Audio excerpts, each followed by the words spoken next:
আপনাদের স্বাগত flexi strong টক্সের প্রথম এপিসোডে। আমি আপনাদের সঞ্চালক লোকেশ নাথানি। সময় হয়েছে বিশেষ অতিথির সঙ্গে পরিচয় করানোর। আমি ভাবছি কোথা থেকে তার কথা বলা শুরু করব, কারণ আমি যখনই ওনার কথা ভাবি, যখনই ওনার কথা আমার মাথায় আসে, আমার গায়ের রোম খাড়া হয়ে যায়। তার জীবনের মন্ত্র হল, জীবনে কিছুই মুশকিল নয়, সবই সম্ভব। যদি আপনার মন সত্যি করে কিছু করতে চায়, তাহলে কেউ আটকাতে পারবে না। জীবন যখনই তাকে কঠিন সময়ের মধ্যে ফেলেছে, তিনি সব বাধা অতিক্রম করে গেছেন। তাহলে বন্ধুরা, তাহলে আর দেরি না করে এবার ডেকে নেওয়া যাক আমাদের এই বিশেষ অতিথিকে, একজন বাস্তব জীবনের নায়ক, মেজর দীপেন্দ্র সিং সেনগর। আমি একজন সাধারণ মানুষ আর সারাদিন দৈনন্দিন সমস্যায় জর্জরিত থাকি। আমি ভারতীয় সেনার বিশেষ বাহিনীতে ছিলাম, যেখানে দেশের সেবা করার সৌভাগ্য পেয়েছিলাম। কিন্তু একবার আতঙ্কবাদীদের সম্মুখীন হয়ে লড়াই করার সময় আমার পেটে কয়েকটি গুলি লাগে। যখন গুলি লাগে, তারপর আমার নিজের ক্ষতের ওপর মন ছিল না। আর্মির ট্রেনিং, ছোটবেলার শিক্ষা আমার চোখের সামনে এসে গেল, আর আমার চিন্তা ছিল যে যাতে সাধারণ মানুষের কোনো ক্ষতি না হয়। আমি রেডিও সেটে নিজের টিমকে কন্ট্রোল করছিলাম আর ব্যাকআপে যারা ছিল তাদের পরিস্থিতির খবর জানালাম। ফাইনালি যখন আমাকে হাসপাতালে নিয়ে যাওয়া হলো, তখন আমি প্রথমবার নিজের ক্ষতগুলো দেখলাম। পরের দিন যখন আইসিইউতে আমার জ্ঞান এলো, জানতে পারলাম যে আমার নিম্ন অন্ত্রে এবং পেটের বেশ কিছু অংশে গুরুতর ক্ষতি হয়েছে। এরকম অবস্থায় খাবার যাতে ভেতর দিয়ে অন্ত্রে না পৌঁছায় এবং ব্যথা না বাড়ে, তাই জন্যে পেটের ওপরটায় একটু কেটে পেটের অন্ত্রকে বাইরে রেখে দেওয়া হয়, আর এই কাটা অংশ থেকে আমরা যা খাচ্ছি ওটা নিজে থেকে বাইরে আসতে থাকে। আর এটার ওপর আমাদের কোনো নিয়ন্ত্রণ থাকে না। এছাড়া ওখানে একটা থলে রাখা থাকে যাকে কোলোস্টমি ব্যাগ বলে। এটা খুবই অপ্রীতিকর একটা অভিজ্ঞতা এবং এর জন্য বহু রোগী অবসাদে ভোগে। আমার ক্ষেত্রে আরেকটি সমস্যা ছিল, আমার মূত্রথলিতেও আঘাত ছিল গুরুতর। সেজন্য আমার দুটো ব্যাগ ছিল, একটা ইউরিনারি ব্যাগ আর একটা কোলোস্টমি ব্যাগ। যখন ডক্টর রাউন্ডে এলেন, আমার বেডের কাছে এসে বললেন, তোমার পেটে সত্যি অনেক সাহস, তাই কিছুটা কেটে দিলাম। আমি বললাম, স্যার, এখনও অনেক সাহস বাকি। ডাক্তারবাবু আরও কাছে এসে বললেন, একটা গুলি পেট এফোর ওফোর করে দিয়েছে, আর বাকিগুলো বিভিন্ন জায়গায় ছিল। আপনার কপাল ভালো যে কোনো স্নায়ুর ক্ষতি হয়নি। আমি গত 25 বছর ধরে সার্জারি করছি, আর যদি এক সূচ এদিক ওদিক হয়ে যায়, তাহলে আমি জানি না কতগুলো নার্ভের ক্ষতি হয়ে যাবে। আমি জানি না আমাকে ডাক্তারবাবু ভয় দেখাচ্ছিলেন না টেকনিক্যাল জিনিস বোঝাচ্ছিলেন, কিন্তু এটা শুনে আমার মাথায় ভবিষ্যতের চিন্তা আসতে লাগলো। তারপর থেকে আমি সব ডাক্তার আর সব নার্সদের এটাই শুধু জিজ্ঞেস করতাম, তাড়াতাড়ি সুস্থ হওয়ার উপায়টা কি? আর আমার পাশের কেবিনে একজন ডাক্তার ভর্তি ছিলেন। আমি নিজের ব্যাগ দুটো নিয়ে তার কাছে পৌঁছে গেলাম। জানতে পারলাম উনি জিআই স্পেশালিস্ট। ওনার থেকে আমার শুশ্রূষা কেন্দ্রিক যত বই ছিল সব আনিয়ে নিলাম। উনিও যথেষ্ট সদিচ্ছুকভাবে আমার জন্য সব বই আনিয়ে দিলেন। তারপর আমি জানতে পারলাম যে সুস্থ হওয়ার একটা শারীরিক এবং একটি মানসিক উপায়ও আছে। আমি অন্যান্য ওয়ার্ডের রোগীদের সঙ্গে দেখা করতে গিয়ে জানতে পারলাম যে বছরখানেকের উপর ধরে কিছু মানুষ একই অবস্থায় রয়ে গেছেন। হ্যাঁ, একই অবস্থায় রয়ে গেছেন। কিন্তু আমার কাছে অত সময় ছিল না, আমার তাড়া ছিল বেরোনোর। শারীরিক দিকটা তো শরীর সামলে নেবে, কিন্তু মানসিক দিকটাই বেশিরভাগ মানুষকে ভোগাচ্ছিল। শারীরিক বর্জ্য পদার্থ বিভিন্ন জায়গা দিয়ে বেরোনো, সাধারণ জামাকাপড় না পরতে পারা, এই সমস্যাগুলো খুবই অদ্ভুত এবং মানসিকভাবে আমাদের উপর খুব প্রভাব ফেলে। তাই আমি আমার মানসিক শক্তি বাড়ানোর জন্যে মন দিতে লাগলাম। আমি ঠিক করলাম যে আমি আমার থলিগুলোর দিকে একটুও মন দেব না, এমনভাবে থাকবো যেন কিছুই হয়নি। হাসপাতালে যত রকমের মনোরঞ্জনের উপায় ছিল আমি সব ব্যবহার করতে শুরু করলাম। রাত জেগে জেগে ক্রিকেট দেখা, এছাড়া লুকিয়ে লুকিয়ে সিনেমা হলে মুভি দেখা, এমন কিছু কাজ করা যেটা আমাকে এই ক্ষত এবং থলিগুলোর থেকে মন সরিয়ে রাখতে খুব সাহায্য করবে। এমনকি আমি ওই অবস্থায় আমার এক বন্ধুর বিয়েতে পর্যন্ত চলে গেছিলাম। আমি সব কিছু করছিলাম জীবনটাকে ভালোভাবে বাঁচার জন্য। 3 মাস হাসপাতালে থাকার পর আমি ডাক্তারদের সামনে নিজেকে নিয়ে গিয়ে দাঁড় করালাম। ডাক্তাররা এটা আশাই করেননি যে আমি এত তাড়াতাড়ি সেরে উঠব। ওনারা আমাকে তাৎক্ষণিকভাবে সুস্থ প্রমাণ করে আমার ইউনিটে ফিরে যেতে দিলেন। আমার স্পেশাল ফোর্সেস ইউনিট খুব সহায়তা করেছিল, আর আমি আমার টিমে ফেরত গেলাম। আমি ধীরে ধীরে নিজের প্রশিক্ষণ শুরু করলাম এবং নিজেকে স্থায়ীভাবে সুস্থ প্রমাণ করার জন্যে আবার হসপিটাল ফিরে গেলাম। সেই ডাক্তারদের সামনে যখন দাঁড়ালাম তখনই আমার একটা দল ডিপ্লয়মেন্টে যাচ্ছিল, আর ওদের সঙ্গে যাওয়ার জন্যে আমার নিজেকে স্থায়ীভাবে সুস্থ এবং শেপ 1 হওয়ার জরুরি ছিল। আমার জেদ দেখে ডাক্তারবাবু একটা পরামর্শ দিলেন। উনি বললেন, যদি তুমি 1 সপ্তাহের জন্য হাসপাতালে ভর্তি হয়ে যাও আমি তোমায় ফিট ঘোষণা করে দেবো। খুব অদ্ভুত প্রস্তাব ছিল। তারপর উনি বোঝালেন, আরেকজন অফিসার যার একই ধরনের আঘাত ছিল, ওনার মানসিক সুস্থতা খুব ধীর গতিতে এগোচ্ছিল। সেই সময় আমার মায়ের কিছু কথা মনে পড়ল। নিজের উপরে গিয়ে যদি কারোর ভালো করতে চাও তাহলে নিজের সমস্যাগুলো খুবই ক্ষুদ্র মনে হয়। আমি তখনই ভর্তি হয়ে গেলাম, আর অন্য রোগী অফিসারকে নিজের মতন করে সব রকম মনোরঞ্জন যা হাসপাতালে উপস্থিত ছিল করতে উদ্যোগী হলাম। ওনাকে নিয়ে সিনেমা দেখতে যাওয়া, হাসপাতালের বাইরে যাওয়া ইত্যাদি করতে লাগলাম, যাতে ওনার মন নিজের শারীরিক অসুস্থতার থেকে একটু সরে যায়। ভর্তি হওয়ার ফলে আমি নিজের দলের সঙ্গে যেতে পারিনি, কিন্তু দুটো ব্যাপার হলো। প্রথম, সারা জীবনের জন্য একজন ভালো বন্ধু পেলাম। দ্বিতীয়ত, আমি স্থায়ীভাবে সুস্থ হয়ে গেলাম। এই পুরো অভিজ্ঞতায় আমার মনে হলো যে সেনার প্রশিক্ষণ এবং আমাদের ছোট থেকে শেখানো আত্মবিশ্বাস আমাদেরকে জীবনের যে কোনো স্তরে পৌঁছে দিতে পারে। নিজের ওপর আস্থা এমন একটা জিনিস যেটা মাঝে মাঝে জ্ঞানের থেকেও বড় হয়ে উঠতে পারে। ডাক্তারদের পুঁথি অনুযায়ী 3 মাসে আমার কোনোভাবেই সুস্থ হয়ে ওঠা সম্ভব ছিল না।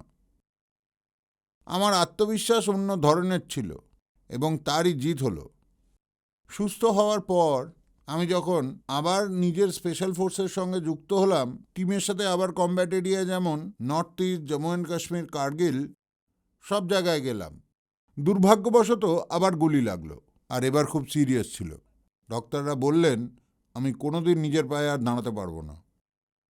যেমন আমি প্রথমেই বললাম যে আমিও আপনাদের মতন একজন সাধারণ মানুষ, এবং আপনাদের মতনই ছোট ছোট খুশি উদযাপন করি, আর একইভাবে কষ্টেরও মোকাবিলা করি।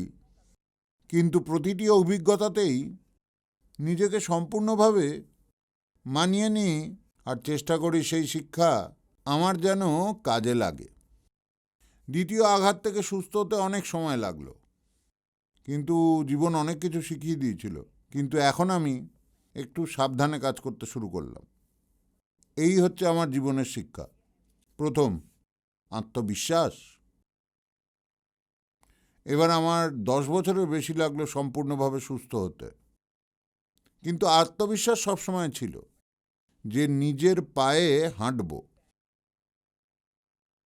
ব্যথা থেকে মন সরানোর জন্য আমি অনেক কিছু করেছি। ক্যাটের প্রস্তুতি নিয়েছি, IIM থেকে MBA করলাম, তারপর নিজের কাজের প্রতি ফোকাস রাখলাম। সবই করেছি ওই ব্যথা থেকে নিজের মনকে সরিয়ে রাখতে। দ্বিতীয়ত, শৃঙ্খলা। সুস্থ হওয়ার এতটাই তাগিদ ছিল যে প্রত্যেক দিন 90 মিনিট অবশ্যই যোগা করতাম। প্রতিদিনই এটা করতাম। তাতে আমার ঘুম কম হলেও আমি অবশ্যই এটা করতাম। এমনকি আজও সেটা আমি করে থাকি। এই ধরনের ইন্টেন্স জিনিসপত্র করার জন্য অন্যদিকেও একটা কিছু থাকা দরকার, আর সেটা হলো প্রথমত সাপোর্ট সিস্টেম। সব কিছুরই দুটো দিক আছে। কোনো জিনিস অত্যন্ত মনোযোগ সহকারে করলে অনেক জিনিসের থেকে আপনার মন সরে যেতে থাকে। তাই এই জন্য আপনার সাপোর্ট সিস্টেমের খুব দরকার। আমার ইউনিট, পরিবার, বন্ধুরা, আমার স্ত্রী সবসময় আমার শ্রেষ্ঠ সমর্থক ছিলেন। যখন আমি অত্যন্ত মনোযোগ সহকারে কিছু করি, এরা আমাকে দিশা দেখায়, এমনকি আমার খুশিতে আনন্দিতও হয়।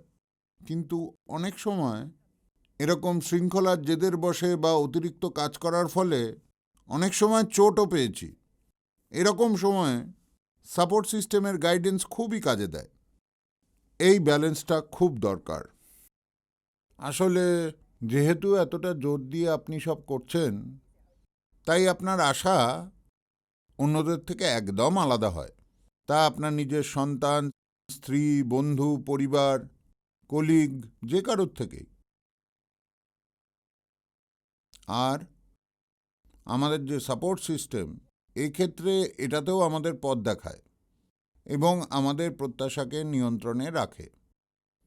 আর একটা জিনিস যেটা ব্যালেন্স করার জন্য আমি শিখলাম, সেটা হলো নিজের দুর্বলতাকে মেনে নেওয়া। এরকম উদাহরণ যদি আমি একটা বলি,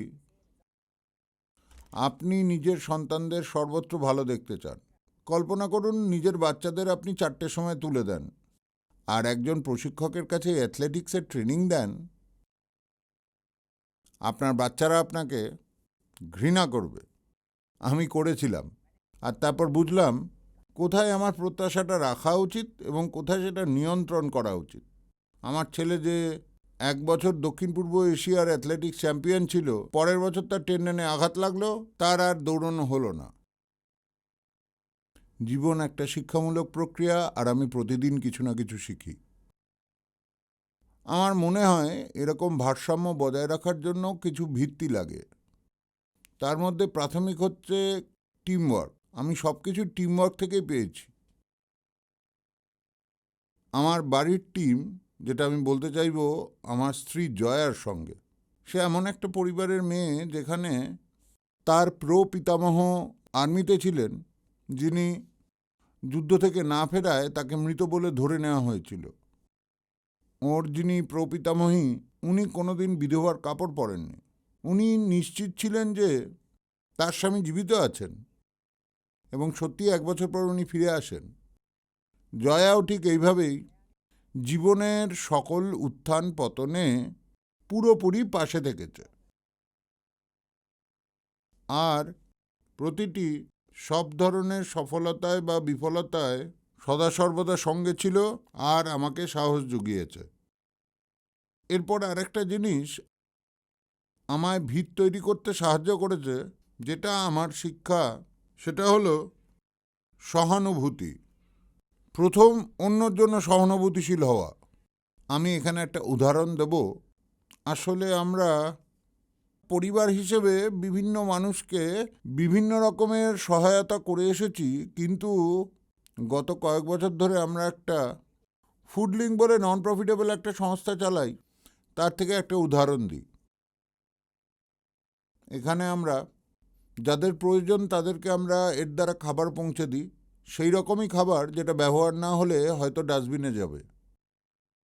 ভারতবর্ষে এরকম নানান উদ্যোগ চলছে, কিন্তু আমাদের এই যে উদ্যোগ, এর মধ্যে প্রযুক্তির ব্যবহার হয়। ওলা বা উবারের মতো এটিও একটি অ্যাপ। এতে 3টে প্রোফাইল আছে: দাতা, যেমন রেস্টুরেন্ট; স্বেচ্ছাসেবক, আমার আপনার মতন লোক; আর গ্রাহক, যারা হোমলেস শেল্টার্স। যখন দাতা জানায় যে তার কাছে, ধরুন যে সন্ধেবেলা 10 জনের মতো খাবার বেঁচে গেছে, কোনো বিয়েবাড়ি থেকে জানায় যে আমার কাছে বিয়েবাড়িতে 10 জনের খাবার বেঁচে গেছে, তো যারাই ওই এলাকার স্বেচ্ছাসেবক তাদের কাছে নোটিফিকেশন যায়, আর প্রথম স্বেচ্ছাসেবক যে এটা অ্যাকসেপ্ট করবে সে গিয়ে খাবারটা সংগ্রহ করে আর গ্রাহকের কাছে পৌঁছে দেয়। আর সবথেকে ভালো ব্যাপার হলো পৃথিবীর যে কোনো জায়গায় ব্যবহৃত হতে পারে, অন্য যে কোনো সংস্থাও একে ব্যবহার করতে পারে।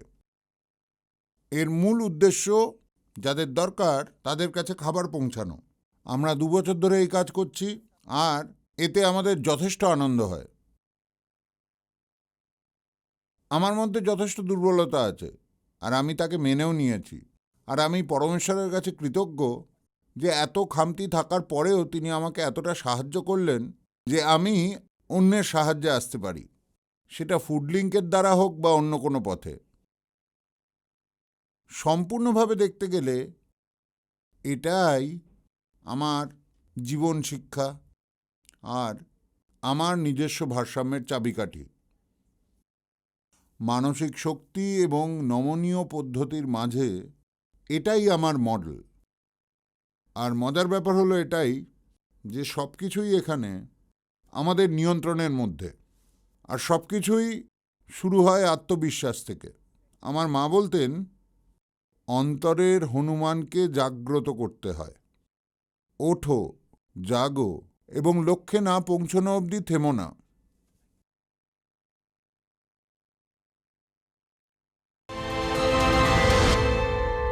অনেক ধন্যবাদ স্যার, আপনার এত সুন্দর আবেগপ্রবণ জীবনের গল্প আমাদের সঙ্গে ভাগ করে নেওয়ার জন্য। বন্ধুরা, এবার আমরা প্রশ্ন উত্তর পর্ব শুরু করব মেজর সাহেবের সাথে। তাহলে আবার আপনাকে স্বাগত মেজর দীপেন্দ্র সিং সিংহাজি। আপনাকে ফ্লেক্সি স্ট্রং টক্সে স্বাগত জানাই আরও একবার। ধন্যবাদ লোকেশ, এরকম একটি উদ্যোগের অংশ হতে পারার জন্য আমি খুবই কৃতজ্ঞ। Thank you. অনেক ধন্যবাদ স্যার, অনেকগুলো প্রশ্ন আমরা পাচ্ছি। আমার প্রথম প্রশ্ন যেটা এসেছে কলকাতা থেকে, ফ্লেক্সি স্ট্রং বললে আপনার মনে জীবনের সঙ্গে জড়িত কি মাথায় আসে? যদি আপনি শেষের 4টে শব্দ না বলতেন তাহলে হয়তো আমি বলতাম বিরাট কোহলি বা শাম স্টিল। যেহেতু আপনি বললেন জীবনের কথা, এমন একটা জিনিসের কথা বলবো যেটা আমার জীবনের খুবই কাজে লেগেছে, আর সেটা হলো যে যোগাভ্যাস, যেটা আমার মাথায় আসছে, যেটা আমার সত্যিকারের শক্তি জুগিয়েছে। আর যোগার আসল তাৎপর্য অনুযায়ী যেখানে শুধুমাত্র শারীরিক ব্যাপারটা নয়, এছাড়াও মানসিক শক্তির ব্যাপারটাও রয়েছে। একসাথে দুটোই, শারীরিক নমনীয়তা এবং মানসিক তৎপরতা। প্রথমবার গুলি লাগার পর আপনার প্রথম মনে কি হয়েছিল? প্রশ্ন করেছেন বরুণ জিন্দাল। এটা আসলে একটা কোনো চিন্তা নয়, মাথায় এসেছিল বেশ কিছু একসঙ্গে। প্রাথমিক চিন্তা ছিল আমার দলের লোকেদের নিরাপত্তা, দ্বিতীয়ত আমার বাবা। আমরা একটা পাহাড়ি এলাকায় ছিলাম। আমি বুঝলাম যে এই সময়ে দাঁড়িয়ে আমার ব্যাকআপের প্রয়োজন। আমি সঙ্গে সঙ্গে দলকে খবর পাঠাই আর তারা সঙ্গে সঙ্গে পৌঁছে যায় এবং আমরা সেই প্রতিকূল অবস্থা থেকে বেরিয়ে আসতে পারি। দ্বিতীয় চিন্তা ছিল আমার বাবাকে নিয়ে। উনি হৃদরোগে আক্রান্ত ছিলেন আর এর আগে আমার একবার গুলি লেগেছিল, আর আমি তাকে জানতে দিতে চাইছিলাম না যে আমার আবার চোট লেগেছে। পরের প্রশ্নটি করেছেন বিবেক সিং। তিনি জিজ্ঞেস করেছেন, শারীরিক অসুস্থতার জন্য আপনি কোনোদিন অবসাদ বা বিরক্তিতে ভুগেছেন? আমি একটা উদাহরণ দিচ্ছি। যখন আমি দ্বিতীয়বার গুলিবিদ্ধ হওয়ার পর হাসপাতাল গেলাম, শুরুতে ডাক্তাররা বলেননি কতটা গুরুতর আঘাত ছিল। তবুও আমি জিজ্ঞেস করছিলাম কবে আমি ফিরে যাব দলের কাছে। আর যেহেতু আমি বিছানায় বাঁধা হয়েছিলাম, তারা কোমরের জয়েন্টটা সারানোর চেষ্টা করছিল, তাই তারা আমায় ট্র্যাকশনে রেখেছিল আর আমি নড়তে পারছিলাম না। আমি কিছুই করতে পারছিলাম না, আমার মাথা আর হাত ছাড়া কিছু নাড়াতেও পারছিলাম না।